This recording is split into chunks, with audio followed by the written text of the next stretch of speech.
আসসালামু আলাইকুম everyone, welcome back to my channel Mahima cooking house. আজকে আমি আপনাদের ব্রেড গ্রাম কীভাবে বাসায় তৈরি করতে হয় সেটা একদম টিপস অ্যান্ড ট্রিক্স সহ পুরো ভিডিওতে বুঝিয়ে দিব। একদম ঝরঝরে আর সুন্দর করে কিভাবে ব্রেড গ্রাম তৈরি করতে হয় সেটা আজকে আমি আপনাদের দেখিয়ে দিব। প্রথমে আমি এখানে পাউরুটি বাজারে যেটা সচরাচর কিনতে পাওয়া যায় সেটা নিয়ে নিয়েছি।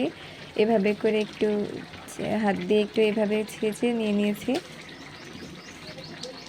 ফ্যানের বাতাসে এক রাত আমি রেখে এভাবে হালকা শুকনো করে নিয়েছি। এখন আমি এতে একটু জাস্ট কালারের জন্য ফুড কালার ইউজ করছি। আপনারা এটা নাও করতে পারেন, জাস্ট একটু দেখার সৌন্দর্যের জন্য আমি এটা করছি।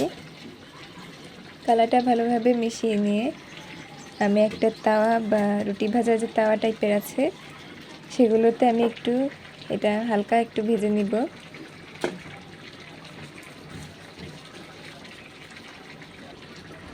বাজারে যেরকমের একটু হালকা অরেঞ্জ কালার ব্রেড ক্রাম্ব দেখা যায়, আমি জাস্ট সেটার জন্যই অরেঞ্জ ফুড কালারটা দিয়েছি। আপনারা চাইলে এটা স্কিপ করতে পারেন।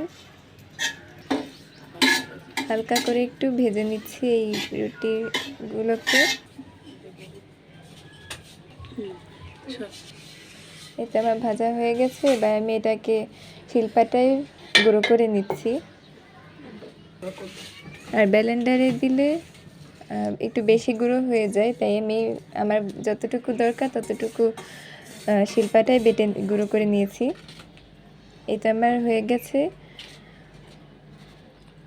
আপনারা এটা এয়ারটাইট কন্টেনারে ভরে নর্মাল ফ্রিজে যতদিন ইচ্ছে ততদিন পর্যন্ত ইউজ করতে পারেন রেখে।